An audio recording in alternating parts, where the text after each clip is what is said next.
Your position on looking at revenue on the ballot. What are options that you're looking at? Well, as supervisor, as you know, I don't really have the authority to put a measure on the ballot for parks, but if I did, I would. We would love to see some dedicated revenue for parks. We would love to see, every cut that this department makes. One of the reasons why this is such a challenging department for you is because we have 225 parks, 25 rec centers, 40 clubhouses. We are all over the city. We touch every single community and neighborhood in San Francisco. And when we have to make reductions, the programmatic weight caused by our financial instability is profound. So we would absolutely support. We would absolutely love. We need to have another revenue stream for our parks to really make them. Yes. Yes. Yes. Yes.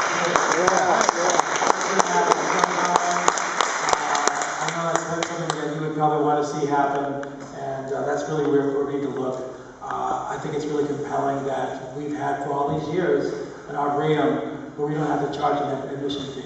I think people value that. I think probably could be more that we could do to shape people's experience of the Arboretum as well. So I look forward to working with you on that and with the community.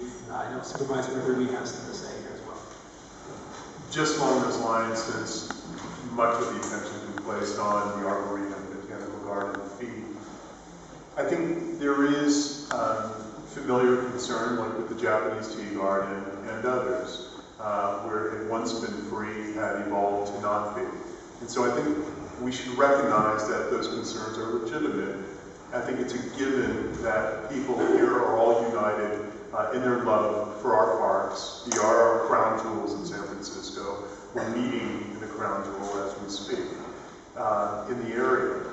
And yet, there's also, I think, reason to question just what effort or how successful the effort has been in trying to raise money on behalf of this park, as other efforts have done on behalf of individual neighborhood parks, where we've seen some very robust efforts, where there has been money raised on behalf of the upgrading, beautification, modernization of many of our parks. You can go right to the gates here, and it is pretty sluggish, to say the least, in terms of directing somebody to, give a donation. It's really not well marketed per se, and it doesn't seem to be as aggressive or determined in order to raise some funds. Why haven't we been given those sort of options that may have not already worked as well because you've tried it?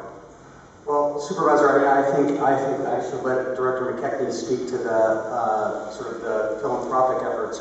With respect to now, are you talking about our philanthropic efforts in Golden Gate Park at large, or are you more focused right here? Here. Okay, so I can speak to my tenure as GM, which is, I've been on the job about 9 or 10 months. And quite frankly, I have challenged the Botanical Society Board quite directly and strongly that I need them as much as they are doing on the capital side.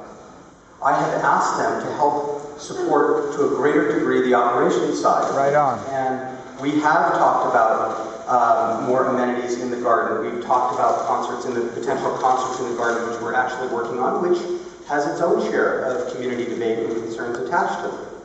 Voluntary contributions has been tried. I will let Director McKechnie speak to them, but I will tell you this, we have had some significant problems with theft.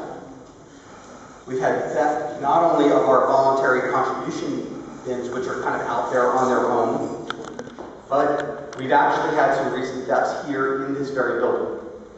All create challenges in terms of sort of a non-staffed, throw a dollar in a bucket sort of effort. But I'm going to let Director McKechnie speak to that. And Director McKechnie, by the way, I just want to preface, as I think I can speak for everybody here, we're a massive crowd of the Botanical Gardens. In fact, I have a 5-foot poster hanging in my office of it, laminated, because I just think it's just so cool. And again, I just don't want us to gloss over some of the obvious that while there have been more effective efforts on behalf of neighborhood parks and other aspects of the park, where there has been focused, lasered philanthropy, none of that has ever really met our attention. How effective that's been or ineffective is what our impression is here. We are actually putting together a report of what we have raised over the last, it goes back reliably to 1995, I believe, is what we're working on. And it is millions.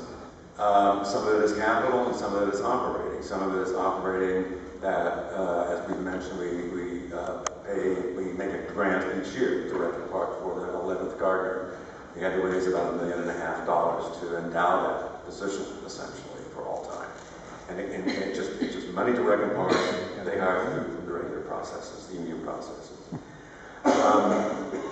So a lot of our money goes to the youth education program. We have to raise about $300,000 every year for that. It comes from mostly not from individuals, but from foundations. And foundations, like individuals, are very, very sparse with their money nowadays. Everybody's portfolios went down that they depend upon. So we have a fundraising staff of 4.5 people who work every day to sell memberships. And by the way, selling memberships when there is no fee is an extremely difficult proposition. Because it's pretty hard most of them are philanthropic gifts, frankly. We thought about trying to station volunteers and making a stronger ask for people. We rely on volunteers being able and willing and trained to do that, and then the question about volunteers handling money. So we've looked at those things. And Phil Ginsburg has just gone through some of the areas, and I think I mentioned these, that we're looking at everything from concerts to pumping carts to increased retail and so forth. And we are looking at all of those, and we're glad to do it. For one thing, we think that a real botanical garden will have these amenities to serve its visitors from wherever they come from. People come to me all the time and say, we're going to get a cup of coffee. And so we are working on those things. It takes money. We have cut staff severely over the last 2 years. Our budget went down. It was about $2 million 3 years ago. It was $1.8 million this year. We're starting our fiscal year in April. It's going to be $1.4 million to $6 million. And we're looking at a $300,000 deficit ourselves and layoffs of staff that are going to be severe if we can't find some other revenue. So are we doing our best? You bet we are. We love this place. And we don't have, frankly, the kind of very wealthy patrons that the other museums do. We don't. People here are gardeners for the most part. And they do their best. And we ask them to do their best. So maybe I've gone on too long, but I do want to assure you that our efforts have been very robust. So anything that just can supplement that in any kind of on paper would be helpful. I can do that. Well, I mean, the thing that I want to leave you with on this issue is while again there's a lot of passion about the concept of a fee, the voice of some of the neighbors that have been most passionate actually has been heard. And I mean, that's why we are here, not with a resident fee, because that debate did take place last year.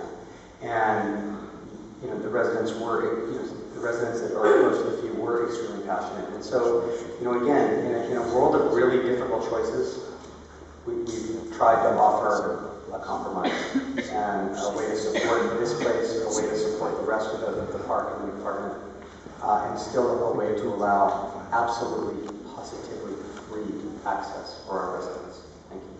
Thank you, Mr. Ginsburg. Thank you very much for staying this whole time. Mr. McKechnie as well. Thank you for opening the Hall of Flowers for us to have this hearing.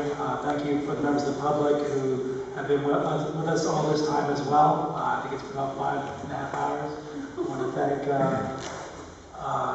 clerks, Ms. Johnson, Ms. Asbury, SFGTV folks for all your work in setting up. Thank you very much, and we will continue our work on the budget. Next week we'll be at City Hall, PCYF will be